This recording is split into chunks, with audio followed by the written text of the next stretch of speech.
I don't know if this is a phrase that people use, but if not, I'm creating it now. I think that I am selectively competitive. And unfortunately, most of the things that I'm competitive over are things that don't really matter.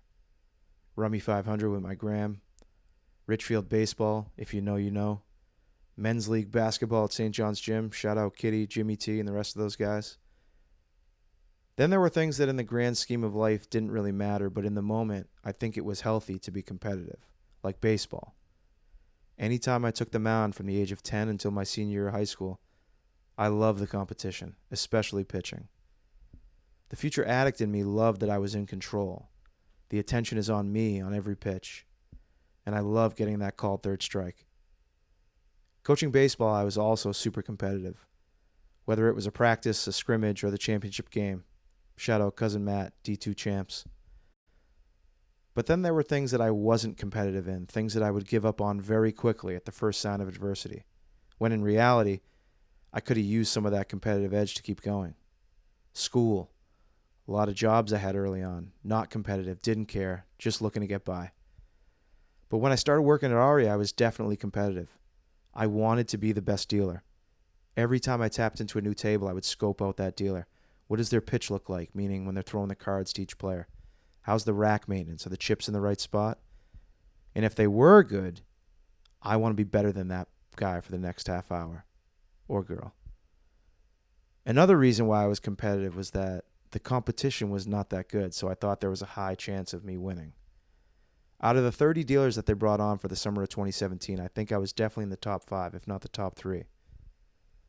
But I was also being motivated. Motivated by the idea of being able to stay and live and work in Vegas. So I played the game. Although I was still signing the EO more than I should have, I was also helping them out. There were nights where I would volunteer to stay late, work overtime. I tried building relationships with the managers and the pit bosses, show them my personality, let them know that I wanted to stay year-round. And I dealt a good game. I kept the game moving, cracking jokes when it was appropriate. I was really good at matching the vibe at the table.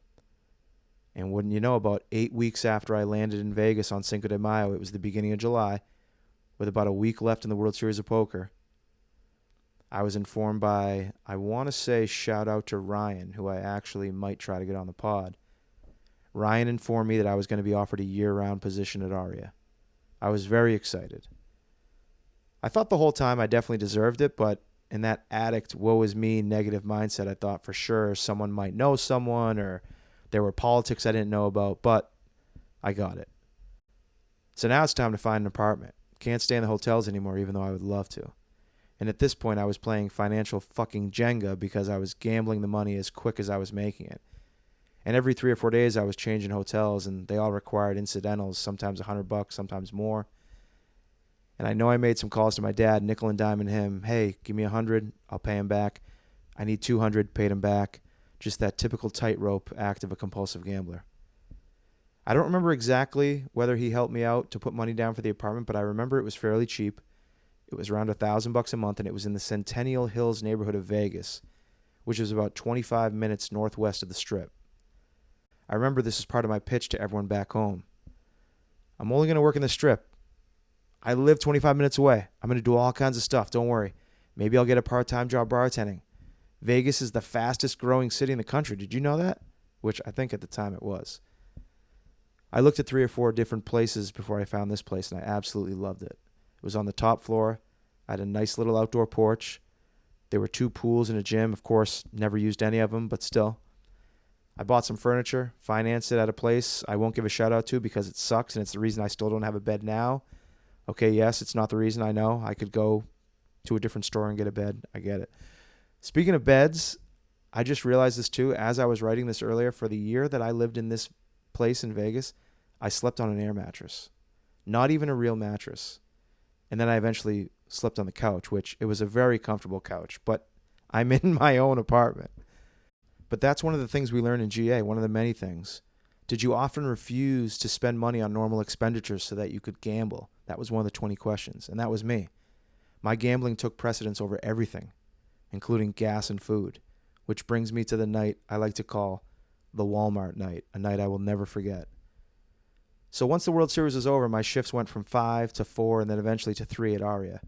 I was working Monday, Tuesday, Wednesday, and then I'm off Thursday through Sunday. I eventually would work some part-time dealing jobs, but not at first.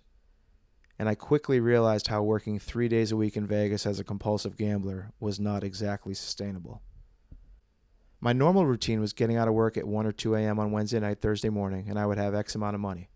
Best case scenario was maybe $600 or $800. Worst case scenario, I had been gambling on work nights after work, or I owed people money, and the only money I had to last me 4 days was what I made that night. Sometimes that would be $150. But no matter what, I was usually always broke by Friday.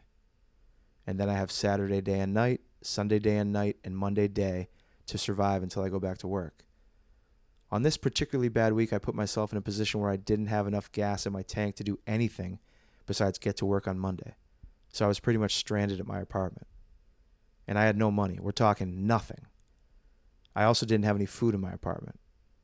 I can't drive down to the Diamond Lounges and eat the free food because I don't have any gas money. I spent most of that first day sleeping as late as possible, then watching TV, contemplating asking someone for money, until I got really hungry and I went out to my car and I started collecting all the change under the seats, in between the seats, in the center console, everywhere. This was the part of my gambling where I'm pretty much just blacked out at this point. I don't let the shame and guilt affect me. I stuff it down deep, and the disease is just pumping justifications into my brain. We'll get it back. It was a bad week. We got unlucky. So I'm collecting. I'm talking down to nickels. If it wasn't a penny, I was counting it. And then I went back up to the apartment, checked the couch cushions, saw some change scattered around the kitchen, randomly on the floor in my bedroom, because of course I didn't have a dresser. When the dust settled, there's a few quarters. I collected about $5 total. And I said, well, Wal-Mart is literally 2 miles down the road, so I can go there and back. That's it. So I went directly to the frozen food aisle, knowing that would be the best bang for my buck. I don't remember exactly what I got, but I know that I was shopping around, looking at pizza rolls, Celeste pizzas. Ooh, look at that beef and cheese burrito, 99 cents. I could live off 5 of those for the next 72 hours. Every step I took down that aisle, the pile of change in the pocket of my baggy shorts kept hitting my leg. Almost as a reminder, like, look at you right now, you motherfucker. And then the best part, I must have felt some shame, because I remember I thought to myself, I am not going to the regular register and paying with these nickels and dimes. So I went to the self-checkout and put in the money, 1 coin at a time. I remember going home and eating whatever frozen bullshit I bought, but I didn't look at it as a rock bottom. At this point, everyone knows I have a problem, including me. But I was convinced that I could beat it. Not beat the disease, but I was convinced I was going to hit something big, or I could at least win enough to keep it going. I remember being caught up in all the stories I was hearing while working at Aria, the players I was dealing to, my coworker who said he just hit a 16 parlay, my other coworker who said he got tipped $20K in the Ivy Room. There was action all around me. I just wanted to be a part of it. I couldn't wait to get back in the game. $5 and change shopping at Wal-Mart? It wasn't that I have a problem. I just had a bad week. I'll be back. Ooh, I actually have a free play that kicks in Saturday at midnight. $25. Run that up to 50, get some food, I'll be fine. And worst case, if I don't win, I play that down to $5, put the gas in my tank to get back home, and get back to work on Monday. Can you fucking believe that was my life? $5 to put in my tank if I can't turn this 25 into 50? I moved in July, and it's August, and I just signed a year lease. This is what I wanted? I beat out the competition and got hired so I can sit in my apartment alone every weekend waiting for the $25 fucking free play to hit my Caesars rewards account? That was my life in Vegas. Welcome to the modern meeting.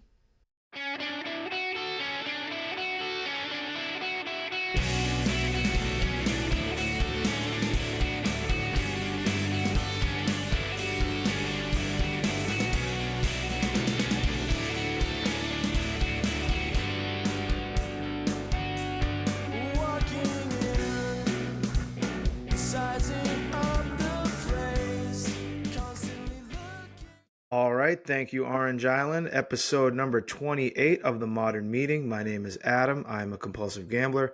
My last bet, February 8th, 2022.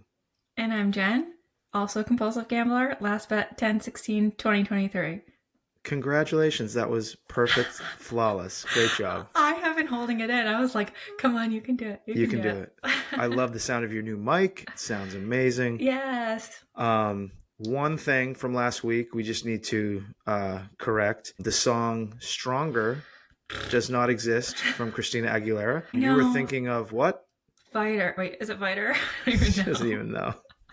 You were thinking of the song Fighter. Yes. From Christina Aguilera. So that is your recovery anthem. Okay, well, like that was like That's my knee jerk. amazing me, a fighter. That's yes. Yeah. It's like me like thanking myself for being shitty. No, we get it. We get it. Yeah. Do you want me to sing it? I went to post something today on social media, and I was like, all right, so Britney Spears has a song called Stronger. No. And then Christina Aguilera had a song that had the word stronger in it, but so I was like, I was confused. Yeah, with the ADHD, it makes sense to me. So yeah, it's all good. So I'm glad we figured that out. So I don't know the title of this episode yet, but this is the Christina Cook episode. This is the Broke Girl Society episode. So put Christina Aguilera to Christina Cook. Look at that. Let me upgrade your. So this is a really big episode for the Modern Meeting. She was amazing. We'll get to her in a little bit, but our brains. We just interviewed her, so I feel like we're both kind of like on a high right now. Yeah. From listening to all that good recovery talk. But it got me thinking, and we talked about this a little bit with Christina, but I want you and I to dive into it. Gambling in the last 2 years, never mind the last 5 or 10 years, like it is evolving every day. It's obviously on everyone's phones. The advertising for it. You can't watch a sporting event without the spread being on the bottom of the screen. The live bets, the live lines being updated. Sports Center anchors are talking about the over-under. Like it's absolutely done a complete 180 from even 3 years and 3 months ago when I was still gambling. So to me, as someone who has a podcast about recovery, and part of the reason why I started this was because of what I'm about to say, us in the recovery space, we need to expand and evolve just like gambling has. Because if we just, and I love my Tuesday night meeting, which I'm missing tonight, which sucks. Shout out Tuesday night meeting in Rumford. Tuesday night meetings. I'll be there next week. Yes. But we need more than just the amazing stories in these church basements, right? Yeah. Like we need more. So, what are we doing? Like, what do you think are some ways that we can continue to just fight the good fight? Yeah, I mean, I think it's definitely doing what we're doing now and getting our stories out there and finding platforms that sort of open up to speaking engagements where we can just tell our story and get people to sort of listen and be able to connect with that. Yeah. And I know that it happens in the GA rooms, but for so many people, they can't even get themselves to that point. I was actually just speaking with somebody through my therapy group last week who has yet to go to a GA meeting, and all of their recovery is making connections and finding people with similar stories who they pass on the street, which I can't imagine how difficult that is. We're always saying that the person, that addict out there, that compulsive gambler who's sitting in that slot machine right now, or who just lost, their first to 10 points score in the 7:00 NBA game tonight, we can't will them into these meetings by talking, right? We can, whether we're speaking at a school or whether we're on a podcast or whether we're on TV. So it's like, that's where I'm like, what do we do? Like if people aren't going in through words, is it literally just going to take a bunch of people hitting rock bottom for there to move the needle? Yeah. Like this, and this is what we talked about with Christina, where I lean towards the passionate, like when I watch these YouTube videos, I don't, you know what? I'll give them a shout out. Not that they'll ever hear this, but like, there's these three guys that I've DM'd, okay? Vegas Matt, Bluff, and Bretsky, okay? What they do is every day they post a video of them gambling in Vegas, and they're funny, they're charismatic, they are relatable, they're self deprecating. You know, when I think of me gambling, when I was like winning, they remind me of me. Yeah. And I DM'd all of them and said, hey, I'm actually fans of you guys. I think you're very talented, but why don't we show both sides of the coin here, right? Like, come on the Yeah. Modern Meeting, like let's talk about like, and they, for their credit, they'll post videos and shorts of when they lose, but they're also fucking so successful that they're selling merch Yeah. and that they're living off of this now. So that's the other thing. Much like all these professional poker players during the poker boom that would play these $1 million buy-ins and it wasn't their money, I want to know, are these YouTubers, is this even their money at this point? It's the fucking, and they could also film now, right? You can film in these casinos. Yeah, it's where insane. Years ago, you couldn't. And now the casinos, the El Cortez off the strip, they started doing it. So now everyone does it. You can be on the strip, you can be in Resorts World, and you can film. So you hear my voice going, you hear me getting fired up, but it's like, we just, I'm not saying you guys can't post your videos. I'm just saying, let's talk about let's talk about the reality of what you're doing. So these thousands and hundreds of thousands of people that are on your channels, most of which are young men, let's just give them the whole picture. Yeah, and it's really interesting because like we're sitting here talking about this and you can say I'm a fan of you guys. And so like you can rationally say, okay, here's this world of compulsive gamblers in recovery, and here's this world of people who can go out and gamble and make a profit off of it and make videos off of it. So like it would be really interesting to see them sort of meet us halfway on that. And like be able to have a sort of like a bird's eye view into what it's like once all of that fun becomes destruction. For sure. And I'm not doing this so I can feed off of their followers and stuff. I'm literally thinking this way because it's the right thing. Yeah. It's the right thing to do, right? Like when I answer the hotline, right? If someone calls 1-800-GAMBLER in this area, I'm one of the people that answers. And you know who calls me lately? You know what the 90% of the people? It's a parent of a kid who is fucked from gambling. Yep. Actually, I've had a few parents reach out to me as well. Yeah. And it's, I just want to be like, let me come over there and talk to them. Right. But why don't you? I don't know. That's a good question. It's more I just don't want to intrude on like parenting. Like I know, and obviously with my parents, it's a little bit of a different situation. But if someone were to tell my parents how to parent my problem, they would be like, nope, not doing that, because they're just stubborn like that. That's fair, but it's also, I don't know if I ever used the phrase 2020 as hindsight correctly, but like that same parent who doesn't want you to parent them. Yeah. Once their kid hits rock bottom and gets their legs broken or tries to harm themselves, then they would have wished that you talked to them. So, I mean, and I guess my parents wouldn't ask either. Right. So I guess if they're asking, that's something. Yeah. I mean, but once again, and this is like me kind of talking in circles. It's like you telling your horror stories to that kid is not going to do anything. Yeah. It might give him the chills a few times, might make him sad. But if he has the disease, if the disease is in his head, it's going to take a lot more than a moving speech in order for him to seek help.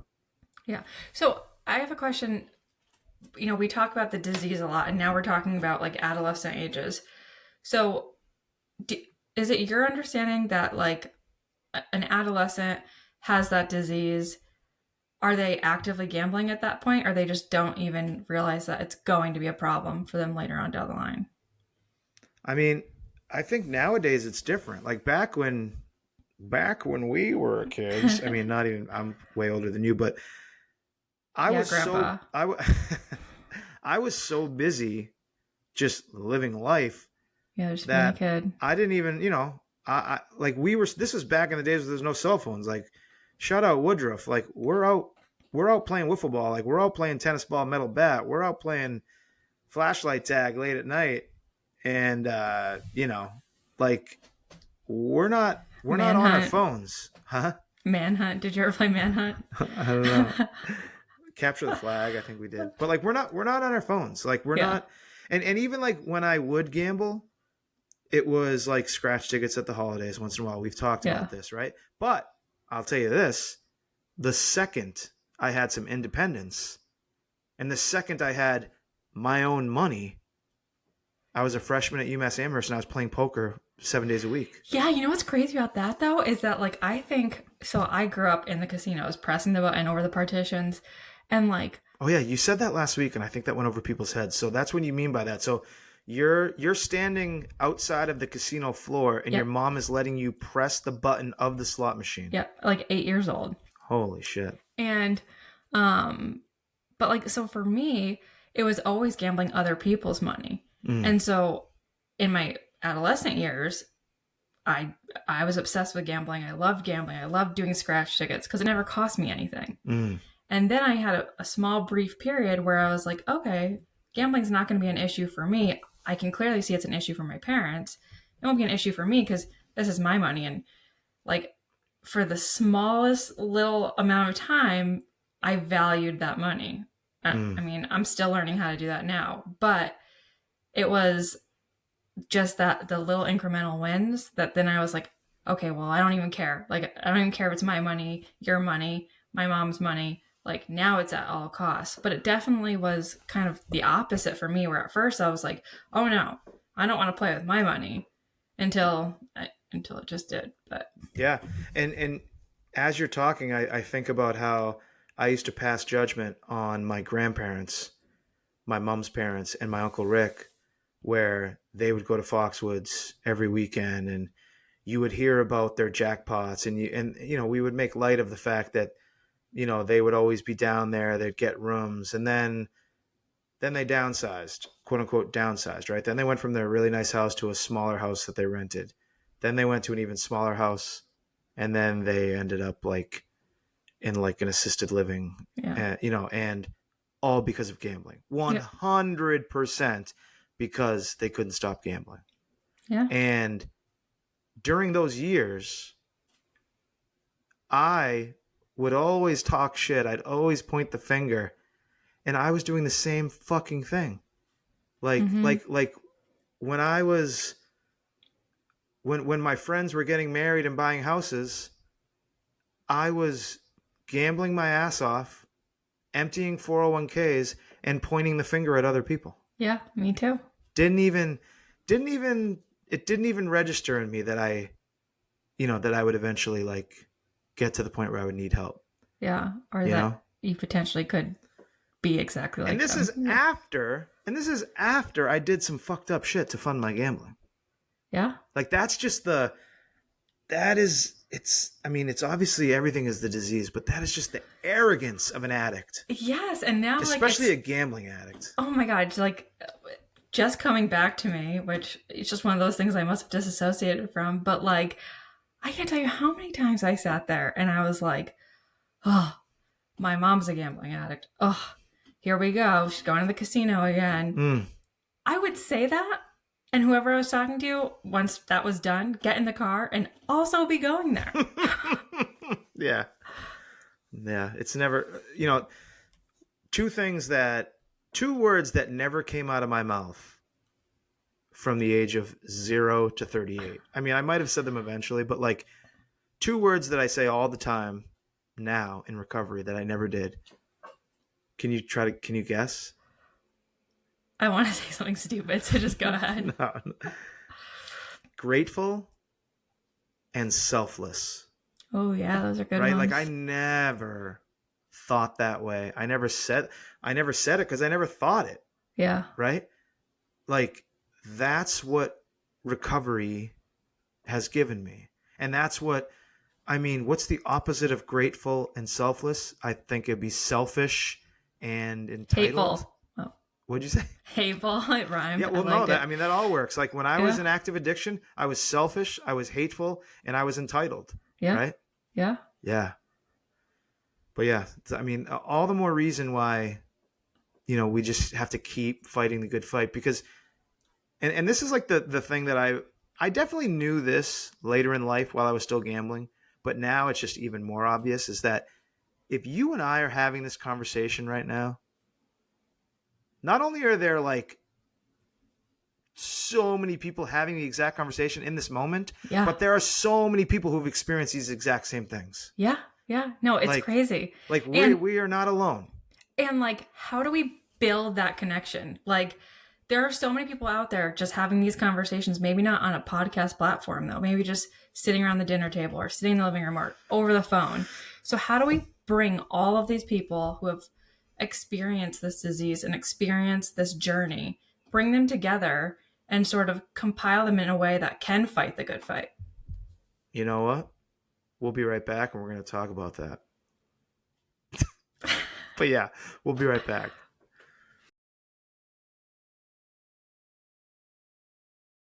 And we're back. So, what you were talking about, Yeah. we just kind of want to throw it out there. And once again, this is another thing that we were inspired by Christina, which you're about to hear from the Broke Girl Society. It might be time for a modern meeting. Yeah, it's an actual modern meeting. Yeah, like I think we need to and let's literally flush it out. We started talking about this off air and I said, no, save it for the pod. So do you think that this should be a meeting that everyone is welcome at? Like addicts, people affected by addicts? I think Yeah. yeah, right? It Yeah. should be everyone. Like, It's an open meeting. yeah. Like, and that is what I loved initially about the podcast being called the modern meeting, because Right. I have actually found so much of my recovery journey and skills and goals have been from sort of bouncing ideas off of other addicts in other programs. Yeah. And how many times do you walk into a GA room and people are like, I'm also in AA, I'm also in NA. So if we can sort of get a platform together where everybody can just share their journey, share their story. Oh, and wait. kind of, So you're talking, I'm sorry, not to cut you off. You're talking all addicts? yeah. No? Yeah, no, but sure. Wow, what are you talking?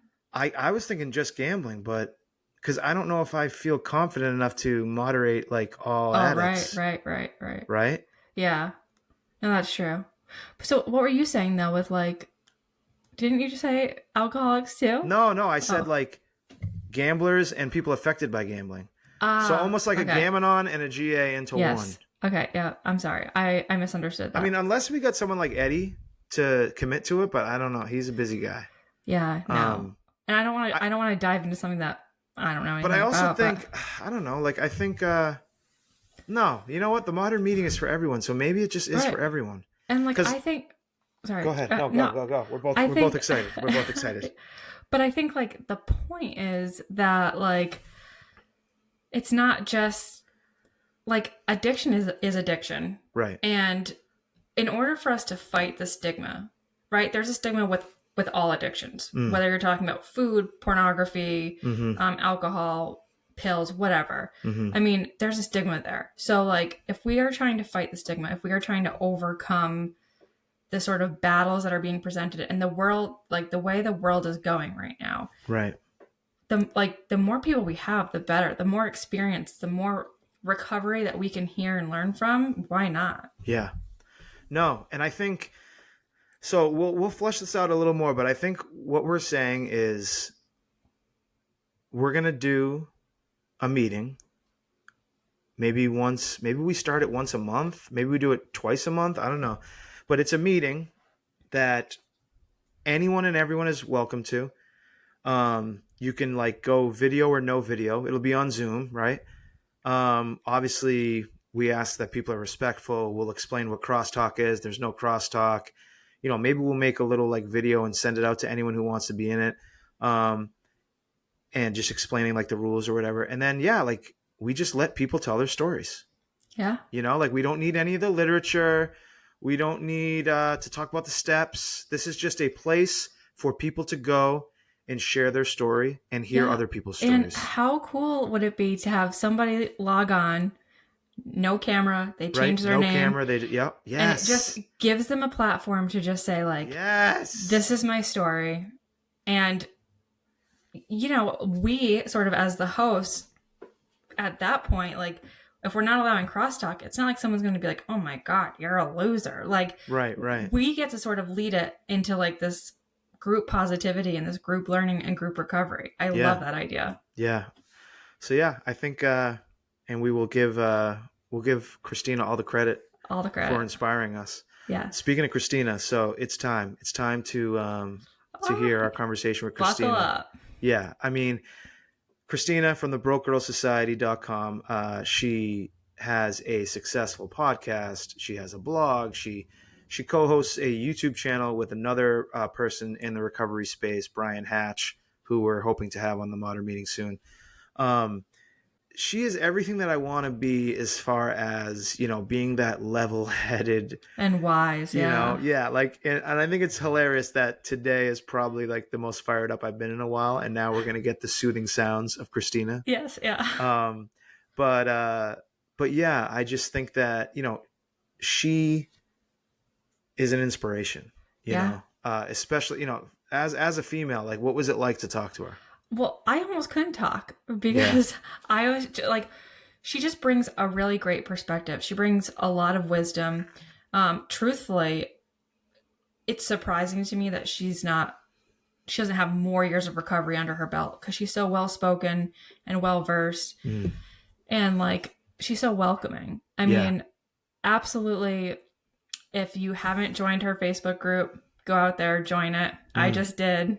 So, I mean, she just was incredible. Yeah.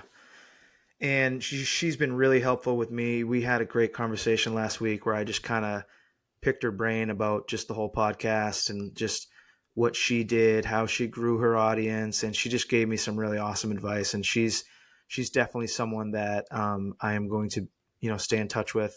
And I haven't said this on the pod, but so July 16th to the 18th, it's the National Problem Gambling Conference. And I booked my flight, and me and the Modern Meeting and the merch and the business cards and everything, we're going out there, and we are going to be with Christina and some other people. They have a couple different booths there, so it's going to be awesome. It's going to be a great place for me to network and just kind of meet everybody. And it's awesome. Like, I feel like, big things are coming. Yeah. I feel like I'm the new kid who just got invited to sit at the cool kids table. So it's exciting. But yeah, so with all that being said, here is our conversation with Christina.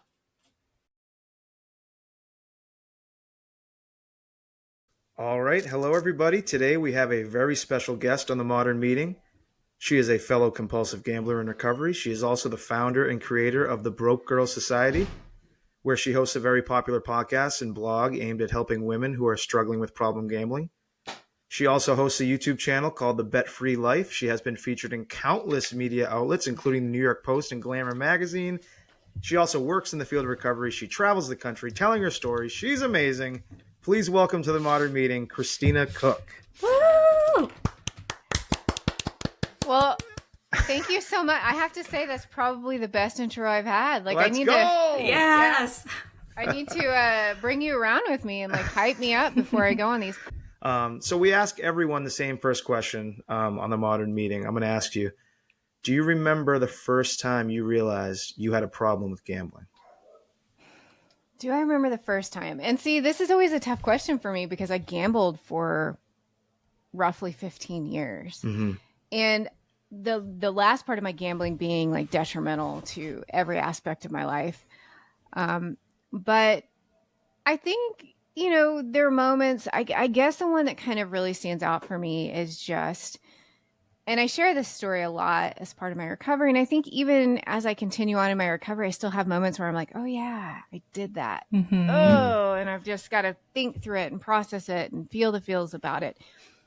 But I think one of the stories, I don't know if it's really kind of the first time I noticed that my gambling was impacting my life, because I think there were several signs. Like for those of us who work in the peer space, they talk about that, the change, right? I think it's like a transitional, I can never think of transitional change model where, you start to contemplate when you're starting to experience the harm of gambling, but you start just convincing yourself it's fine. The first time that you short yourself in your monthly budget, the first time you juggle a bill and pay it the following week versus the week you normally pay it, and you just start to kind of rationalize those things, right? Like things are getting more expensive. It's never the gambling, right? So I mean, there was a lot of that in my early gambling journey, but one of the first most impactful moments was the day my mom had a heart attack.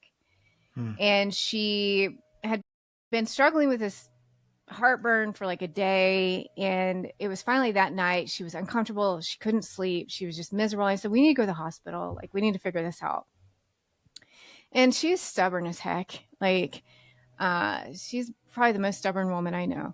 And she just refused to go. And then but she had a doctor's appointment at 11 a.m. the next morning, and she's like, I'm just gonna make it, just go talk to my doctor.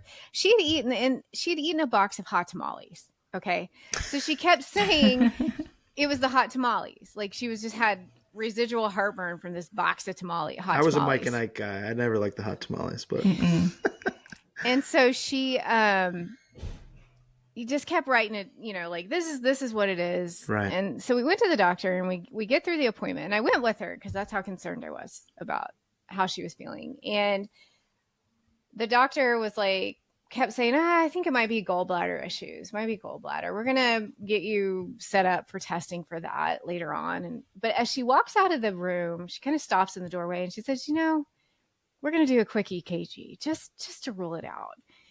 Sure enough, they did. And they come running in like a fire crew. Like you're having, they were like shoving medicine at her, and they're like, you're having a heart attack. We need to get you next door, which fortunately the doctor's office was connected to the hospital. So they wheeled her over, and the whole time I'm just like, I'm so mad at you. I'm so mad at you. I'm so mad at you. I'm so mad. Because she was, she's everything to me. She raised us. I was raised by a single mom. Like she's the world to me. And I was just so mad at her. And I just remember once we got over to the hospital, they're all rushing like paperwork at me, and they're like, you need to sign this and you need to do this. And I was so overwhelmed and so like, and this is probably 3 or 4 years into my gambling. And so she gets through the procedure. She's okay. For those worried about mom's journey, she's okay. She's had a couple other hard episodes since, and she keeps coming through, and she's made a lot of lifestyle changes. So just a quick update on mom. But I just remember when I was going through, like, how overwhelmed I felt. Like, this is so overwhelming to me to have to deal with all these emotions and all these things. And my sister finally got up to the hospital, and she's like, hey, can you go get mom's bag? Like, she needs her stuff. We didn't plan on her staying because she was going to be there for a while. So long story short, what do you think I did? Took the money in her purse. No. Went to the casino. Yeah. Yeah. Went to the casino. I said, well, I'm just going to stop here, decompress a little bit, and then go home, get mom's stuff and head up to the thing. And 4 hours later, still the casino. I'm missing all these phone calls and texts. Like, where's mom's stuff? Mom's asking for her stuff. Like, where are you? Like, what's going on?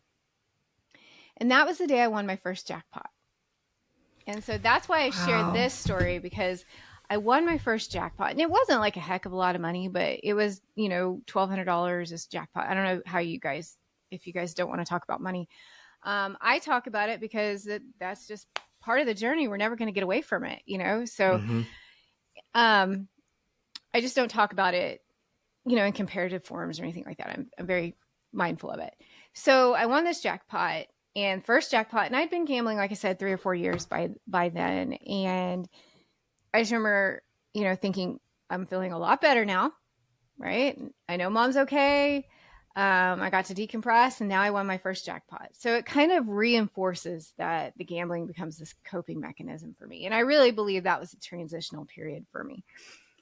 And so, of course, I go home, get mom's stuff, go up to the hospital, and I tell her, hey, I won a jackpot. And they're like, you were at the casino? And I was like, yeah, I was just a little overwhelmed, and nobody really said anything at the time, but I could kind of hear it in their tone of like, this was what you chose to do instead of go home and take a nap or something. But yeah, so that was probably the most like first impactful time. And so you said it was like 3 or 4 years into your gambling. So you had another 10 years of this before you eventually got help. Take us through a little bit as far as the timeline. Did it progress? Did your bets get bigger? Were you always just a casino player? Yeah. So for me, I was always like here in Oklahoma, just for a little bit of landscape here, we have roughly 148, 150 casinos now. And gambling in our state is relatively new. They started building casinos in the early 2000s. Prior to that, we had a couple of horse tracks. Only two that I really know of. And I'd only been to them maybe once or twice with different things. It was never anything that interested me.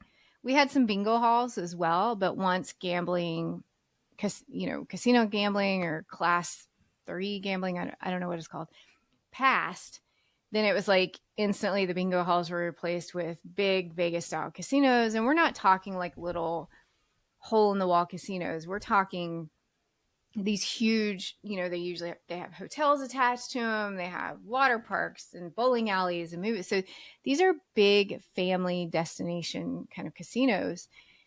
And yeah, I remember going a few times when they first kind of opened up, and I hated it. I hated how they smelled. I wasn't a smoker.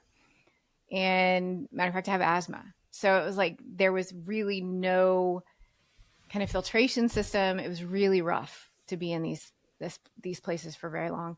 They were so crowded because they were so new and exciting. You couldn't get on a machine. And I remember the first time I went in and I got like $5 free play. And I remember betting like 25 cents, just feeling sick to my stomach. Like, oh my gosh, 25 cents. And then I remember the times that I would like jumped it up to 60 cents. And I was like, oh my gosh, I can't believe I'm doing this. And then, by the end of my gambling, I was betting $50, sometimes $100 to spend.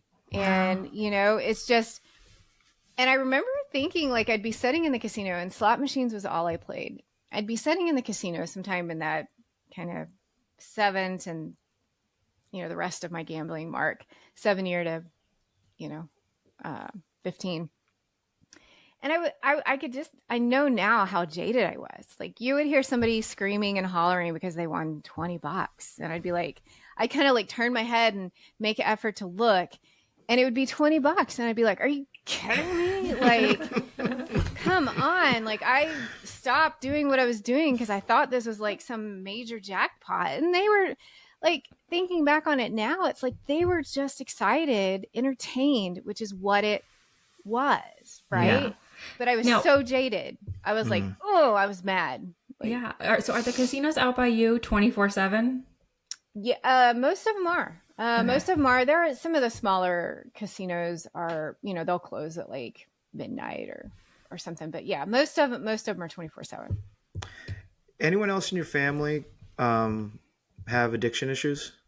No, I was not raised around addiction. Like I didn't see like Oklahoma has, we have addiction issues, obviously, just like any state. Drugs is a huge issue here. But in my family, I didn't ever experience anybody struggling with addiction in any capacity. Aside from cigarettes, like my mom was a heavy smoker. But not like I wasn't around, my family didn't drink, my extended family didn't really drink. Like our family gatherings didn't include alcohol. Yeah, I didn't really see it in any other form. School, I didn't really see it.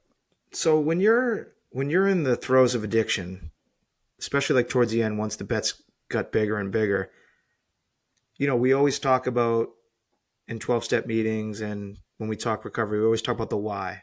Why did we do it? Why did we keep doing it? And, most literature tells you it's not important. Do you know why? Do you care why?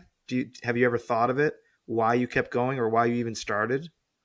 Oh yeah. I mean, I think that's a lot of the work we do in our step work, right? Like kind of, even with our therapist, I am somebody that personally believes the why is very important, because if we don't know the why, then we're going to just change our behaviors to keep masking whatever's going on with us. Like gambling is just a symptom of the internal issue. Exactly. Just like drugs, alcohol, anything that allows us to escape, even for a few moments, like that is just, the medicine of how we're soothing all of this. So yeah, the why was very important to me. And, I think a lot of my why was I grew up with a single mom, and my older sister had mental health issues. She was diagnosed with, and I did get permission to share this part. She was diagnosed with schizophrenia when she was in her early preteens, like around 12, 13 years old, because that's when her symptoms started to show. And so being raised by a single mom, my father was very non-existent in our life, and he also had schizophrenia. So schizophrenia was kind of on that side of the family. But like the turmoil that my older sister put us through in her early teens it was a lot. It was a lot. She would lock herself in the bathroom and have episodes threatening to harm herself and all these things. And my mom's just on the other side of the door crying and trying to figure out how to help her. And where that kind of leads is like myself and my twin sister, we were just kind of left to our own devices, right? My mom was so busy. She was working 2 jobs to keep my sister in a special school. And it just felt like, I don't think it was intentional, but my older sister just soaked up a lot of her energy and time. And my sister and I were so self-sufficient anyway. So I think that was a lot of it, but that's kind of where early on too, where I learned how to just avoid the heavy stuff, the hard stuff. I just wanted to avoid it because it just felt so heavy. For sure. What's the age difference between you and your sister?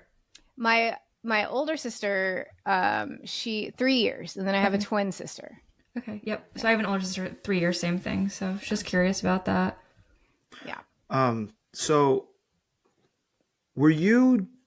did you also enjoy like the comped rooms and all the perks that we get as gamblers? Or, were you the social gambler, or were you always in isolation, or did you mix it up? Yeah, I'm one of those type of people that's considered I'm an introvert unless you know me. And then I can be very extrovert. So I guess I'm is it extroverted? No, introverted extrovert.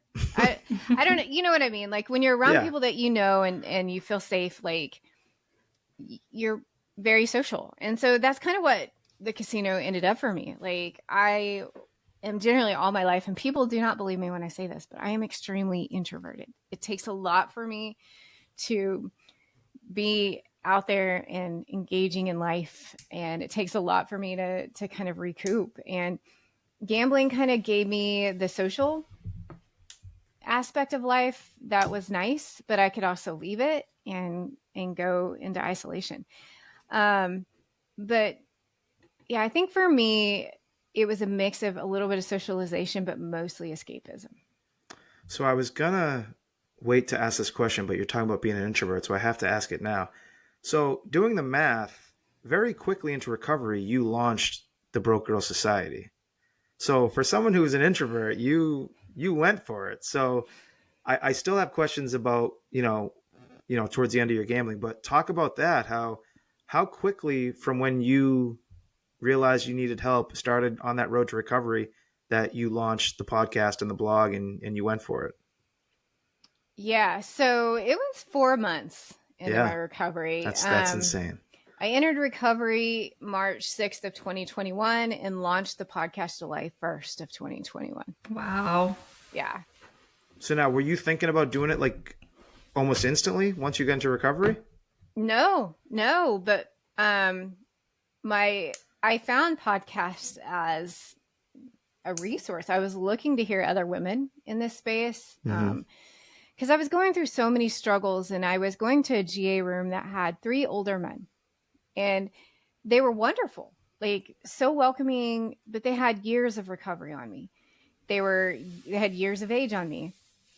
And though they were nothing but respectful and kind, I was still going to these meetings feeling a lack of connection, right? I was going to these meetings and my marriage was falling apart, and I was just like crying every day. And I would go to these meetings just crying. And though these guys were kind, they were just like, they're there.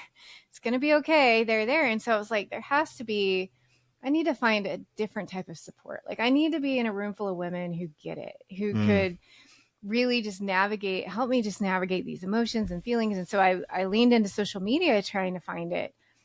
And I found recovery podcasts, like Brian Hatch's All In and Jamie's After Gambling. Those were the two podcasts that I listened to right off the bat. And I have to say that Hatch's podcast had a few more female voices. He did like a little stint of Gambling Got the Girls. And I love that. I loved those episodes. And, he would do these meetings on his podcast, and there was a female voice every once in a while. And so I knew women were in recovery for this as well. I just was struggling to find them. And so, yeah, I think for me, it was definitely like podcasts. I just loved being able to listen to these stories. I go to bed listening to these stories. And now when somebody tells me, they're like, oh, I fell asleep listening to you last night, I'm like, yeah, okay. It's so surreal for me that it's so helpful. You know what I mean? But then I take it back to that's exactly what I did. Yeah. So Hatch, if you're listening, I fell asleep listening to you too. So. Hatch, you're also the first podcast I ever listened to. And please answer my email, Hatch. I want to talk to you. But as you're talking, I'm also a crier. And it sounds like, Jen, I'll let you take it. It sounds like Christina's experience in GA early on is very similar to yours. Yes. And so I'm like dying over here because I'm the same thing. I have a very small group, maybe tops 4 or 5 men, 5 to 25 years of recovery. So it's interesting to me because like I was just kind of rolling along and I was like, all right, I mean, this is cool. And then I met Adam by chance and he brought me into this podcast, and it's like the most connection I've had with other women in recovery ever. And at first I thought I was like, I wasn't going to be ready for it. Like I felt like I don't know, there's something about, for me, like talking to those older men who have been in it for a long time, they were just very yay, rah, rah. And I felt like women might be a little bit more judgmental with me. And talk about Lynn, I go to Adam's meeting and she just welcomes me with open arms. And it just was like that, almost like that family, like, all right, these are the people I need to be around. And these are the people I need to talk to. And so like when Adam told me that he had connected with you, I was so excited because like to have another female and just another person that sort of makes me feel like my journey is worth something. It's just so amazing. So, I mean, I'm just curious, like, what was that like for you when you first started connecting with other women and other people through the podcast? Well, I'm trying to figure out how to put it in words because it's one of those things that it just changed my life. And I think for me, and just to kind of, bring it home here, is I'm not a social person. Like I'm not somebody that's just like, I mean, entering recovery changed my life, and not just to help me get better and to do better and to be more authentic and get back to just my own values and what I want for myself, but just gave me this purpose of connecting. And it's so hard for me to just put that in words, because when I say my purpose wasn't just to heal and to keep moving, right? My purpose became this voice and this impact in this space. And I just traveled from Honduras because I got asked to do a really big project because of my voice and because of the work that I'm doing. And I'm headed to the Philippines on Friday to take part in the 2nd annual Gambling Recovery Conference. So I never anticipated that what I went through was going to turn into this purpose and this passion to help others, to connect with as many women as I can, to create a space that allows for connection and hope and encouragement and all these things. Like, every time I get asked this question, I'm like, how do I answer this? Because I never, ever would have said this would be my life, right? Like, I would have been happy just to get back on track, to get my debt taken care of, to stop the craziness of my addiction and just move on, go back to working a 9 to 5 and living my life. And there was a whole other plan for me that I had no idea. And that's something that we talked about on a previous episode, where we were talking about sort of if it's a return to who you were or a rebirth of who you are. And we agreed that, recovery just is a rebirth in its entirety. Like, I now say to people, it was really difficult, all the years of gambling and the stress and, the damage I did to my loved ones and my friends, but I'm thankful that it got me to where I am right now. And there's nothing better than like Adam sending me somebody who reached out to him that was like, oh, Jen's great. And it just means that they're really listening. And suddenly, like, exactly that, like, there's purpose to all of this. And it really makes me grateful for everything that I've gone through and everything that I'm still sort of working towards.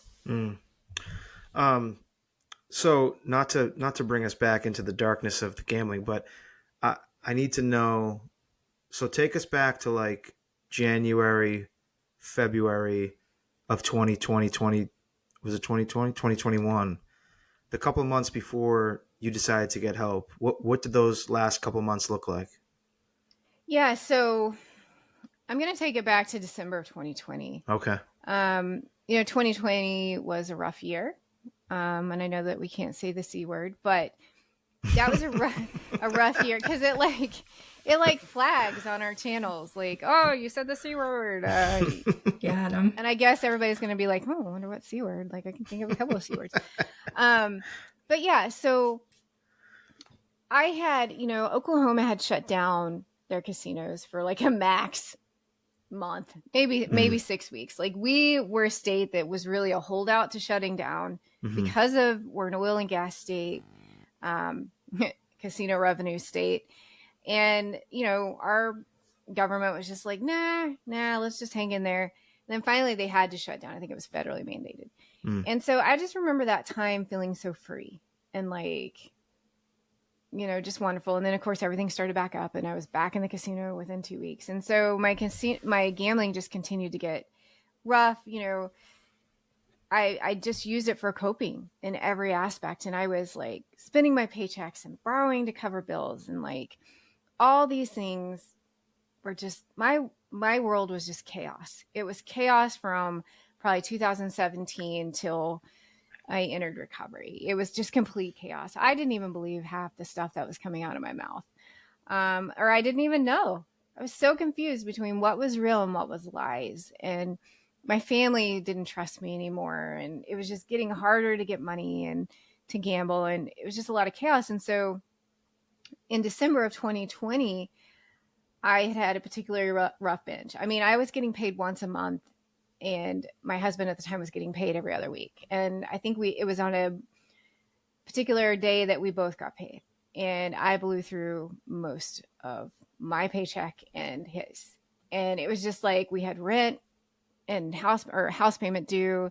We had utilities and, just everything due. And I had spent the whole month's salary. And I was sitting watching TV, got in a fight with my now ex.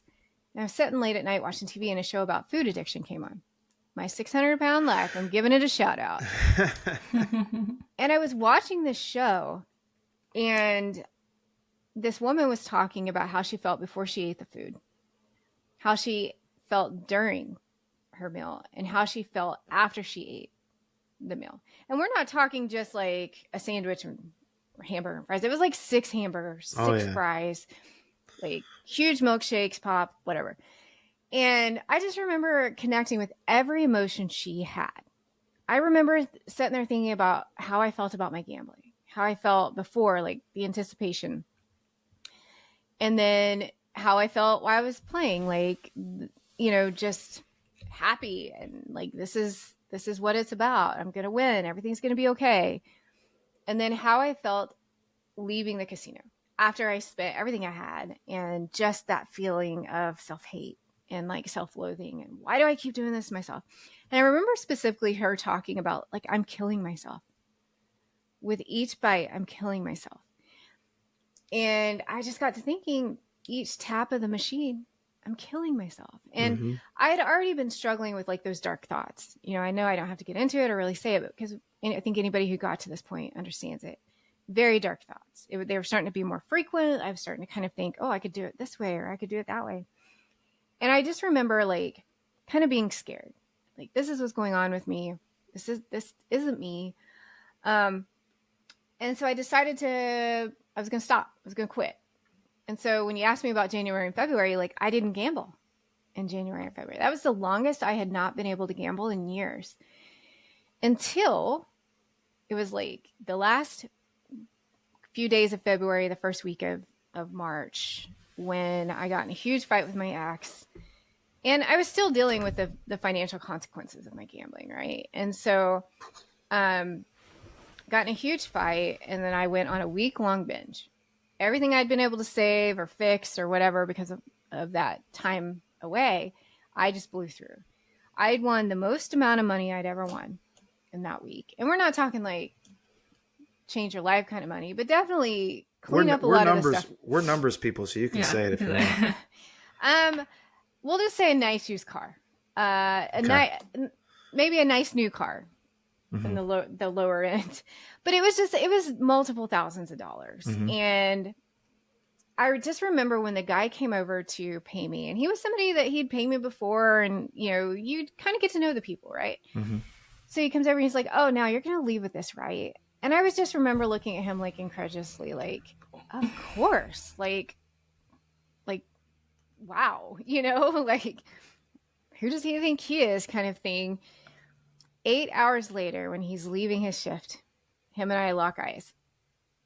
And I just remember him just giving me this head shake, locking my eyes and just giving. And when I say that shame, the shame that I felt in that moment was the first time I think somebody else had made me feel the shame that I was already carrying and feeling. And I just, in that moment, I was just like, I can't believe I did this to myself, because I had played most of that money back in. I was down to a few $1,000s of it. And I was like, I got to get out of here. And I left.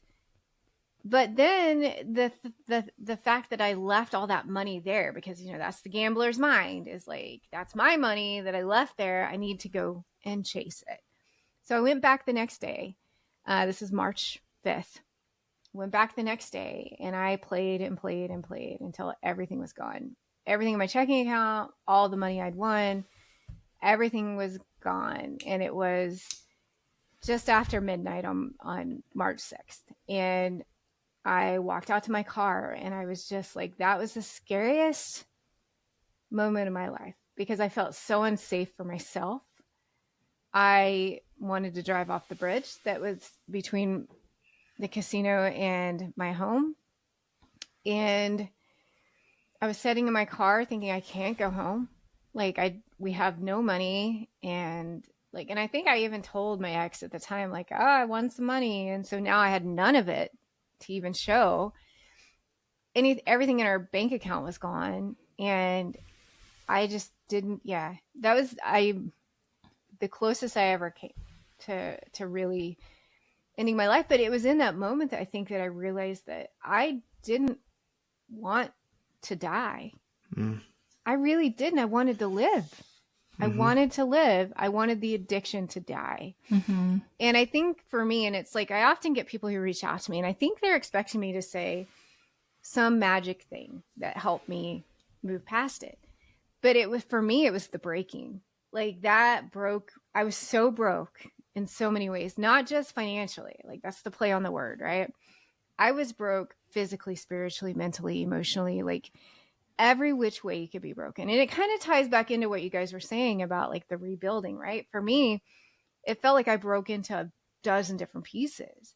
And the beautiful part about recovery for me, and we're going to tie this all up in a nice little bow here, is that I got to rebuild myself. I got to put the pieces back together in such a beautiful way. You know what I mean? And I got to work on these and clean these pieces up and put it. So to me, I think it's a mix of what you guys say. Yeah, because I think we were always at our core good people. It was never that we weren't good people. We were just good people making bad decisions due to the mental impacts of our addiction. And so, yeah, there's a lot of our core self, our core values still there. We were inherently good, beautiful, worthy people. We just get sidetracked. And so, like, the parts that broke in me, I got to rebuild and put back. And so, yeah. It's amazing. I mean, as you're talking, I'm what casino was it that last night? It's the Osage casinos here in Osage County. Okay. Because I was just bringing myself back to so the last casino I ever set foot in was in Oklahoma, funny enough, WinStar. And I was just thinking of that last session I had. And like you said, you're just broken. So you go into, you went to GA for the first year of your recovery primarily. Mm-hmm. And I know that, we've talked, and I know that you don't go to a 12-step meeting anymore. What are some ways, and what have you been doing over the last 4+ years that have helped you stay away from a bet? Yeah, so GA was a big part of my recovery in the first year. It gave me that mile marker, kind of like, hey, you're doing great. Keep going, keep going. And I knew it was a place that I could go every week and just be in the fellowship of others, right? Because that I think was one of the most important pieces of recovery, is the connection and community that you build. You've got to be we can't do this alone. Like, I'm going to say that to anybody out there who thinks they can. Yeah, you might be able to abstain. You might be able to pull some days together, but it's a completely different world when you've got a community of people who understand how to navigate, especially when you got to feel them feels. So that was a big part, but I also got a sponsor pretty early on and worked the steps with her. And we continue to work the steps on a pretty regular basis, but we have a lot of great conversation. And here it is, a little over 4 years in my recovery. I met her, I think I was 60 days in recovery. And we still talk every week. We talk more than that because we're friends, but we have an hour set aside each week that we focus on recovery. And she's an advocate in the space as well. So that really helps that we have that connection. And then of course with the podcast, which is a form of recovery in itself, talking about it, connecting with other people. I think storytelling is one of the most powerful things we can do just as humans. Amen. Just sharing our stories, connecting in other people's stories. So I think that's a big part of it. And then I also created the Facebook group, which is the Broke Girl Society Facebook group. We have 3,000 women in this group who have been impacted. They were the gamblers, but then I also have impacted others in the group who, we're all connecting on the fact that gambling has impacted our life in some way. And so we offer 3 recovery meetings a week in this group. We facilitate 3 meetings a week. And I think just engaging in, that community is another piece to it. I also currently have 4 sponsees that I work with. So I have a lot of recovery in my life, and Absolutely. I'm constantly talking about gambling recovery in some capacity or my story in some capacity. So I'm feeling pretty good. Yeah, definitely. So I have a question for you. How easy was it for you to, did you ask your sponsor to be your sponsor? Did she approach you? So I'm in a point right now where I'm working on getting a sponsor. I might have someone, but it's been kind of this daunting thing over me. Like, I don't know if I'm supposed to approach someone. If someone approaches me, how does that work? I definitely think that it would be sort of a good answer for some of our listeners too. Yeah, and I've talked a lot about this because one of the most common questions in the Broke Girl Society is, how do I get a sponsor? And it's a really tough kind of area because with Gamblers Anonymous, or GA, being really respectful to the program, there are some areas that have really great GA programs that have women involvement, that have like all the different echelons of the group. You've got your pressure relief and your all the different levels of meetings. But that is not consistent with most of the US. Most of the US, they barely have GA programs, and they certainly don't have rooms with women. And so I think sometimes this is always a discussion that I have to have for like people who are like, oh, GA is the only way. And I'm like, well, that's not fair. Because most of the country don't have the amazing programs. Like my sponsor, where she is, has an amazing GA program and support, and rooms are half women, half men. And I'm like, well, I'm so happy for you. Chicago area, very similar. East Coast, very similar. Podunk, Oklahoma, not so much. Like my own experience, right? Right. So, and that's if we had, like, our meetings are primarily like in the Oklahoma City area or Tulsa area. Well, most of the people struggling with gambling are going to be in rural areas, because that's where a lot of the casinos are. And with the, with the online stuff too, it makes it harder. And so it is one of the most often asked questions for me. And I'm like, here's what I say when it comes to finding a sponsor. First and foremost, you don't have to have a sponsor to recover. You can have groups, you can have friends, you can have mentors, you can have all of these things. You can build a recovery that doesn't have a sponsor. But a sponsor is only going to help you. They're going to be, your check-in. They're going to be somebody that helps you regulate, your emotions and the work that needs to be done. And so I always encourage it if you can do it. One of the best ways to find a sponsor is staying active in a group, consistent group that has women. And I am a firm believer that women need to stick with women, men need to stick with men. There are a few times where that can be, as long as there's really healthy boundaries and, partners are involved. Like, I feel like that is something that, hey, I'm up with the times. Like, I'm one of them cool people that gets it. But at the same time, there's a lot of vulnerability in early recovery. And I think just to be safe, we need to kind of apply those boundaries and guidelines. But yeah, so what I often tell like people asking me, I'm like, you need to get involved with the meetings, get to know the women in your group, because a good sponsor or mentor, they're going to be watching you.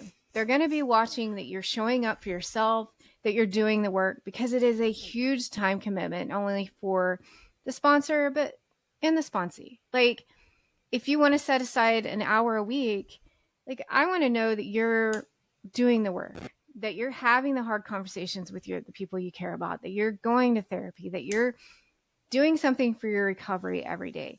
And that for me takes time. I watched my last sponsee for 6 months, and I watched her go through the steps.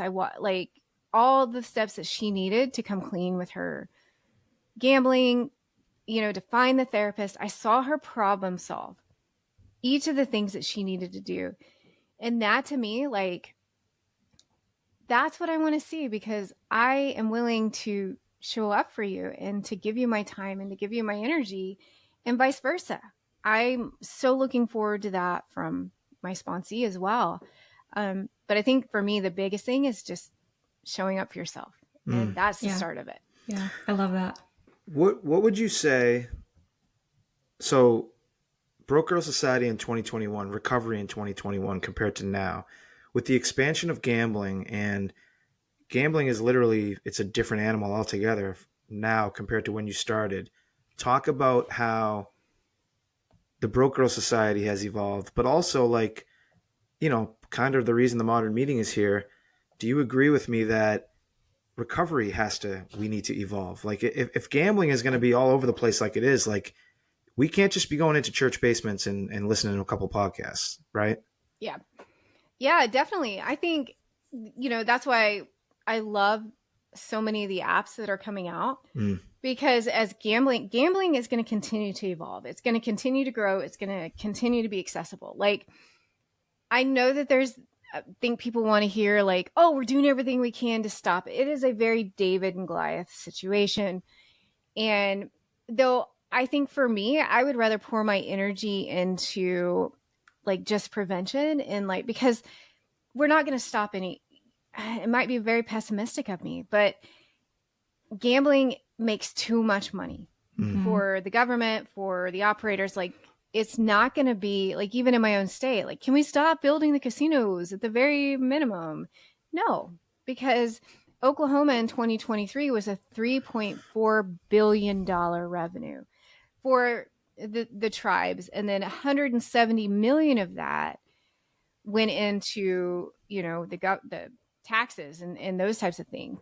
And then $1 million of that 170 million is what gets spent on problem gambling in our state. It's very, very, so gambling isn't going anywhere.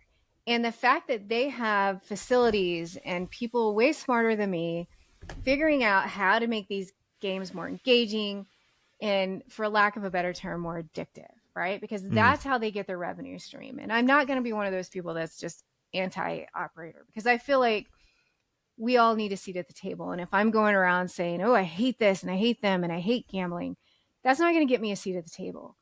And that's not going to open the way for any type of heartfelt discussion of how can we work together to reduce harm, because that's my mission, is reducing harm. And so, and at least making sure that those of us who are impacted have a space that we feel safe, have the resources to help us navigate it. You know, that's really, at the end of the day, I think anybody who works in the space, like, if we come together, that should be our main goals, right?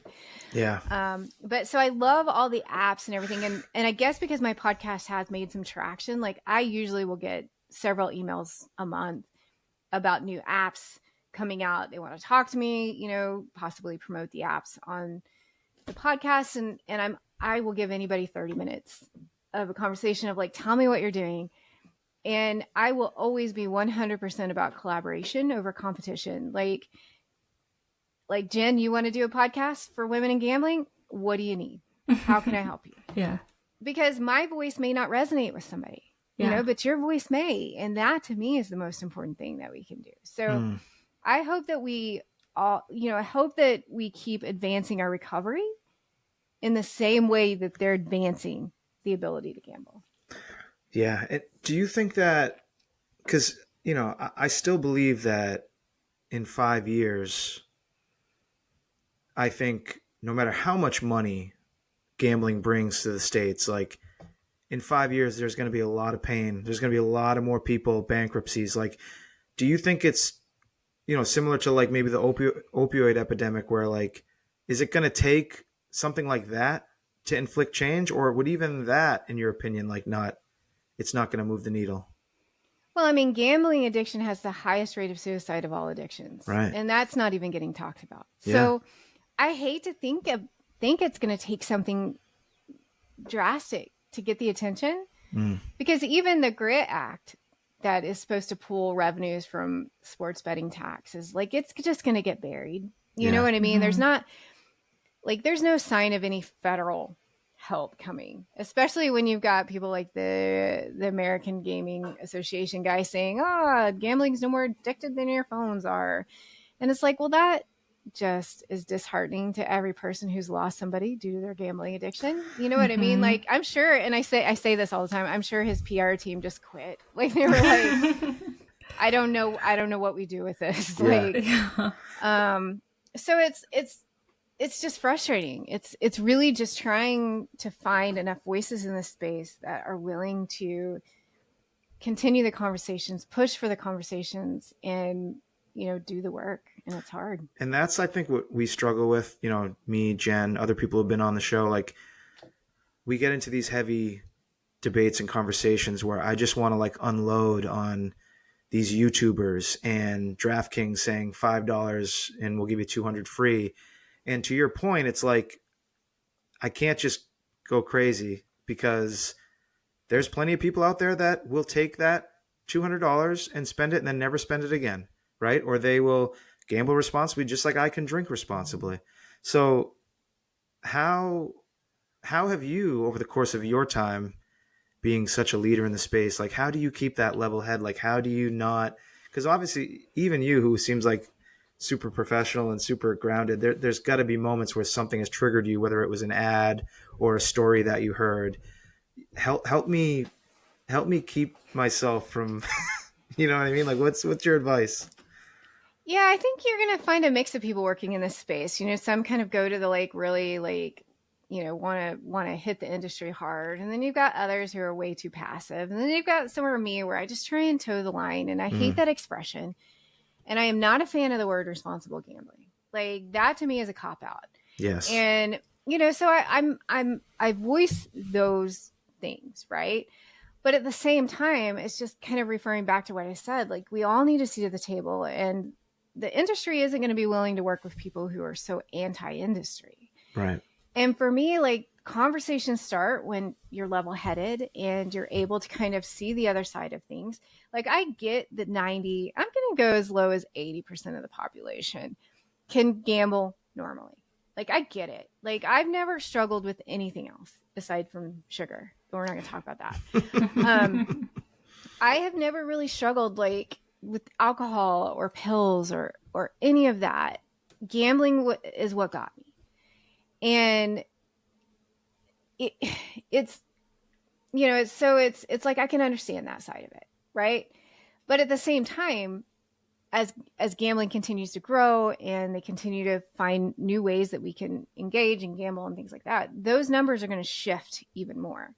So that's why I say that to me, it's more on the prevention side of it. How can we have conversations with the kids in school saying, hey, yeah, just similar to the DARE program, drugs and alcohol can be addictive, but so can gambling. Let's talk about this. Like, enjoy sports. Don't add this part of it to the sports. Like, starting to have those conversations earlier, I think is going to be, you know, kind of looking at the things of how can we do this in a way that we start to promote, you know, keeping people safer when they gamble. To like, in the back of my mind, I'm not saying that the DARE program kept me off drugs and alcohol because I really wasn't exposed to that.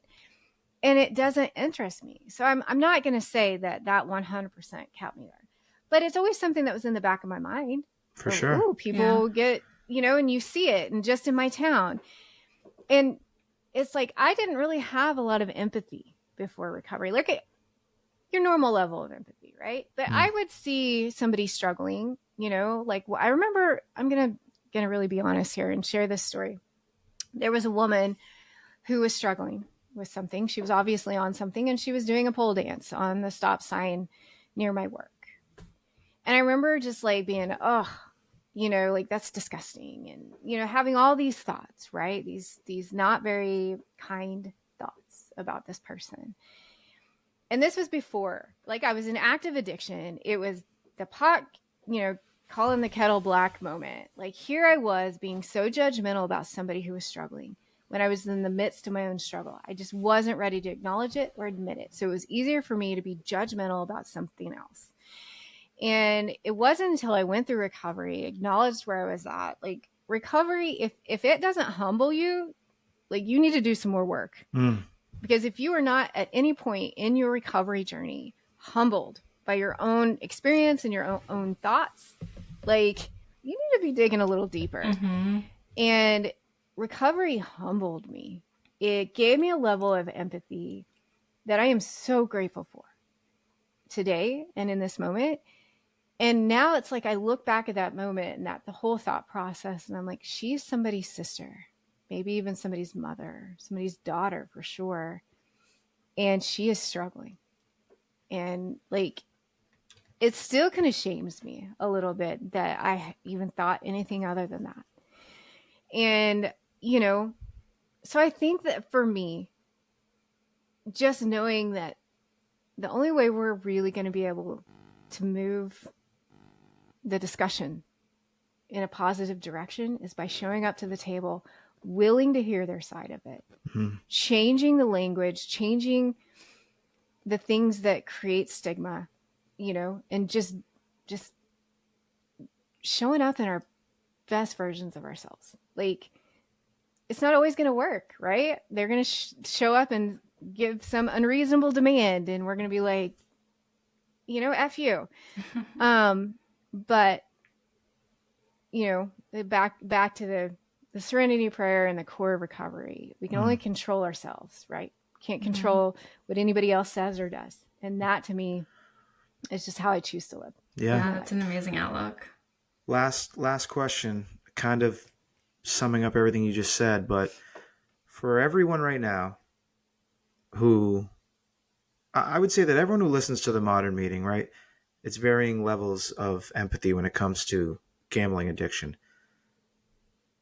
For the people that still think that it's not on the same level as drugs or alcohol, based on your experience working in the space, based on all the people that you've met, how do you, when you're talking to people who have that thought, who just think like, well, it's just gambling, like, what do you say to those people?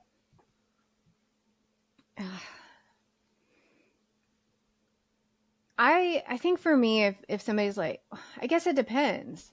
You know, my ex, I mean, he's an ex for a reason. I remember when I first told him about my gambling, it took me working with my therapist 2 months to come clean.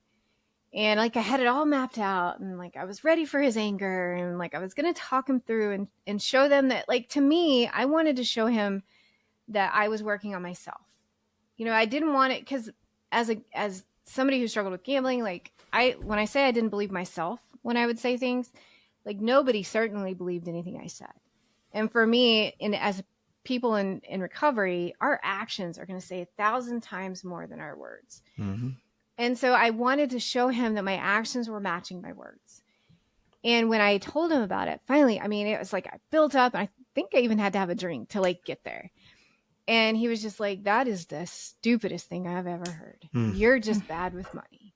And it was just like, in that moment, I was like, I'm on my own in this. Like, he doesn't understand it. He doesn't want to get it. When I asked him when I told him he needed to handle the finances, he's like, I don't want to handle the finances. So like, you know, it was just, so like, people are either going to understand the fact that we simply are struggling with something, and they can either try and understand that gambling was the root cause of it, or they're going to be on the side of it where they don't get it. They don't understand it. Like, it's always going to be a moral issue or a financial issue or just a devious issue, whatever it is. Like, what I have learned is that I don't need to validate that I struggled with something from anybody. I don't need anybody's validation but my own. And if we give too much power to others to try and validate our struggle, because for whatever reason, it might make them more sympathetic to the things that we've done, or, you know, there's so many levels there. I think for me, I just decided that I don't need to convince anybody that gambling was an issue for me. And even when I'm doing these talks, it's more or less just to try and educate from my own experience. But at the same time, they're either going to hear it and be curious about it and be like, ooh, what is going on with this? And they'll delve into it and they'll decide for themselves. Or they're going to have that instant moment of like, nope, like these, nope, it's willpower. And like, I did an interview a while back for Rob on, what is it? Oh, One Day Dad. at a Time. Yeah. Podcast. Sorry. Had a brain slip there. Shout out Rob, another guy who I just emailed. How you doing, Rob? Yeah. Shout out Rob. I Shout am out Rob. his second most popular video on his channel. Oh, there you go. Yeah. So take that, Rob. And he's a good buddy of mine. He's a 25-year-old kid that's got so much energy. And, does circles around me. But he, you know, it's in those comments, you can really kind of see, like, you've got the trolls that are just like, oh, you quit too soon, or mama raised a quitter, you know? Yeah. And that's always going to say more about them and their emotional immaturity than it will ever say about anybody struggling with this. But then you get people who are like in there who literally don't want to understand it. They're like, oh my gosh, everybody's blaming all their problems on like addiction and mental health. Instead, they just need to get their life together and start making better decisions and stop hiding behind addiction as an excuse. And when I see those, and that's very similar to, you know, that mindset of like, they're not curious about anything in life.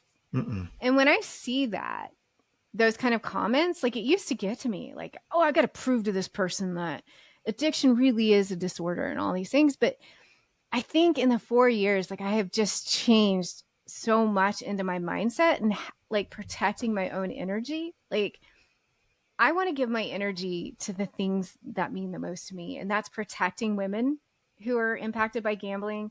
I want to create safe spaces and safe conversations because my mission and my purpose is to make sure that women feel safe getting the help that they need and they find the resources that keep them safe while they're trying to navigate recovery. And so like handling like trolls and people who just they don't want to understand, like their level of curiosity stopped when they were 8. You know what I mean? Yeah. And so all they know is what they know. They don't expand their knowledge in anything that's going to take them outside of their own reinforced knowledge of life. And I just kind of, those people in that category, they're just not worth it to me. Like my energy is well spent with somebody who's like, oh, tell me more. Like, I really want to understand this versus somebody who's like, nope. Yeah, I know everything. I'm all done learning. Yeah, no, we don't need those people. Exactly. Christina, this has been amazing. Where can people, besides thebrokeGirlSociety.com, where can people find you? I'm all over social media usually, even though I don't post that often because I don't like social media. I'm a Gen X and like it scares me. Like I do my best to get 2 episodes out a month. It's just, the social media aspect of it is just terrifying to me. But I do my best. So you can find me on Instagram, but please do not send me messages on Instagram. Like, do not send her messages. Do not send me messages on Instagram. You can message me in Messenger, Facebook Messenger, or my email at Christina@thebrokeGirlSociety.com.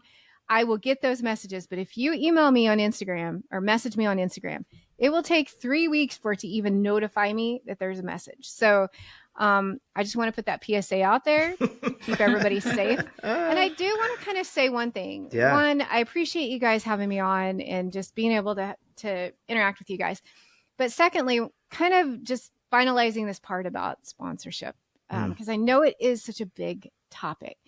But let me just say this, and I really want to empower the people that are listening. If you want to sponsor, you want to work with somebody, like I 100% support that, because the more connections we have, the better we're going to do. Having somebody be a safe space to work the steps and those types of things, 100%.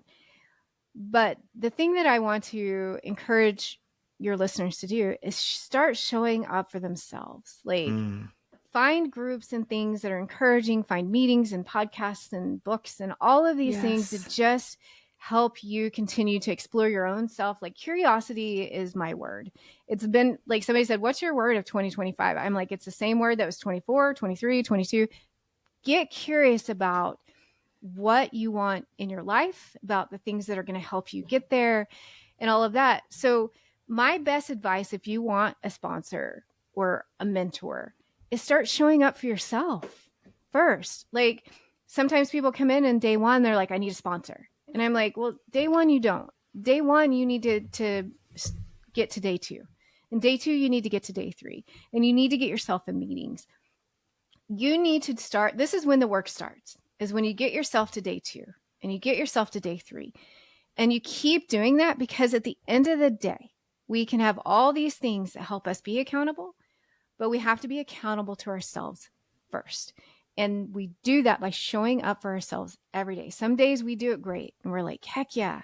And some days we're like, well, shit. Okay. But I've got tomorrow, and tomorrow we're going to do this again.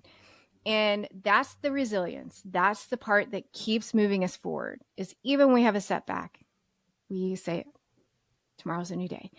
And, when you start doing that for yourselves, like people see that. And that's where you want to start.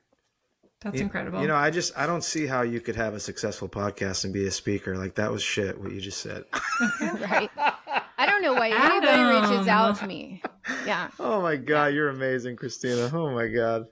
Thank you so much. Hopefully have you on again soon. And I cannot wait to see you. Can't wait to see you in person in July in Columbus. That's going to be amazing. Yeah, that is. It's going to be a good time. Awesome. Thank you, guys. All right. Thank you so much. And We'll be right back. Holy cow. All right, and we're back. I want to thank Jen, my co-hostess with the mostess. I want to thank Christina Cook. You know, you hear me say the phrase rewiring of the brain a lot. Recovery has absolutely rewired my brain, but I think Christina moved around a wire or two this week because, I continue to bring up the same shit every week. How do we get people to get help? How do we get people in these meetings? How do we get people to give gambling the credit it deserves? It's just as much of a disease as alcohol or drugs. Why doesn't anybody care about these ridiculous commercials? $5 gets you 200. But what does Christina say? All we can do is educate through our own experiences. We can't look for other people's validation. I need to wake up every day and keep saying that, and I need to shift my focus to different areas to be more productive in my recovery and to help others. So thank you. Thank you, Christina. You guys ready to walk 12 miles? It's happening Sunday, June 8th. It'll be here before you know it. Email us at themodernmeetingpod@gmail.com or DM us on Instagram @modernmeeting. If you're listening on Apple or Spotify right now and you've listened to this whole episode, if you're someone who likes to listen twice or you're a visual person, head over to YouTube because this entire episode is on video on YouTube. And don't forget to hit that subscribe button and like every single video and short that is on there. I love you and appreciate you. So as you know, nothing you're ever going to hear on The Modern Meeting, with the exception of our personal stories, is from us. Everything we talk about, we've either heard in these meetings or we've read in the literature. With that being said, you should stop starting sentences with "you should." Let me say that again. You should stop starting sentences with "you should." Shout out to my friend and Mount Rushmore member and Modern Meeting guest and Modern Meeting listener Lynn for that great nugget I heard from her this past week. You should stop starting sentences with "you should." We're all guilty of it. And you might not be looking, but it's almost always met with an eye roll or someone just being like, "Okay, thanks for the advice. Yep, I should do that. You're right. Okay, I'll do it." Not saying you don't have the right intention, not saying you don't have great advice, not saying you don't have your own life experience. But we got to pick our spots better. We got to choose our words better. You should not start a sentence with "you should." We should worry about ourselves. We'll see you on the other side.